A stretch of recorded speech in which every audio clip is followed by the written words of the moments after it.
L'objectif de notre rencontre, déjà notre rencontre s'inscrit dans le cadre d'un projet qui est l'épanouissement personnel comme alternative justement à la migration. Et aujourd'hui, l'idée, c'est de restituer une cartographie, la première activité qu'on a faite dans le cadre de ce projet-là, dans sa deuxième phase en tout cas, et qui est justement une cartographie sur tout ce qui est opportunités de formation et d'insertion professionnelle pour les jeunes.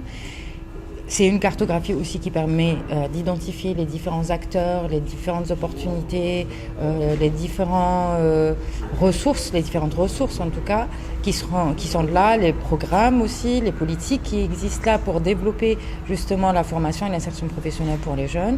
Et aujourd'hui, justement, on a fait un pas. C'est un projet qui est régional, qui concerne le Niger, le Mali et le Burkina Faso.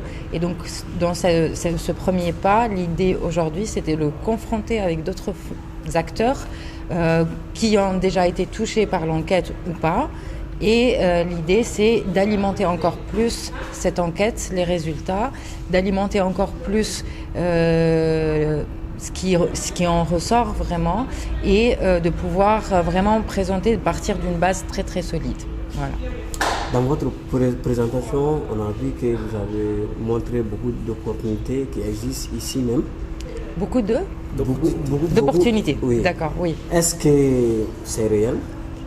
Alors, très sincèrement, si vous avez bien vu le tout, ce qu'on avait montré justement, on avait dit qu'il y avait 16 formations professionnelles qui étaient le plus, disons, plus visibles.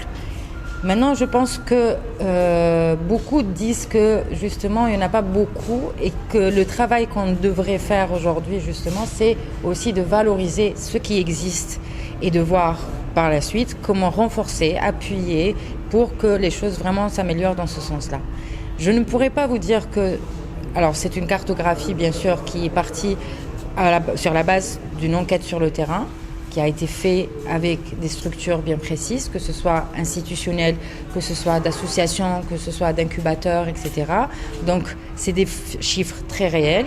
C'est une base qu'on a justement. On voudrait l'améliorer, comme je vous ai dit tout à l'heure, justement cette restitution. L'idée, c'est vraiment de restituer, mais aussi d'alimenter la cartographie, les résultats de la cartographie.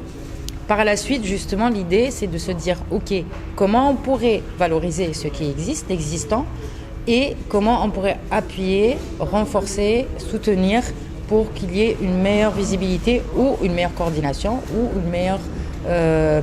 en tout cas, disponibilité pour les jeunes.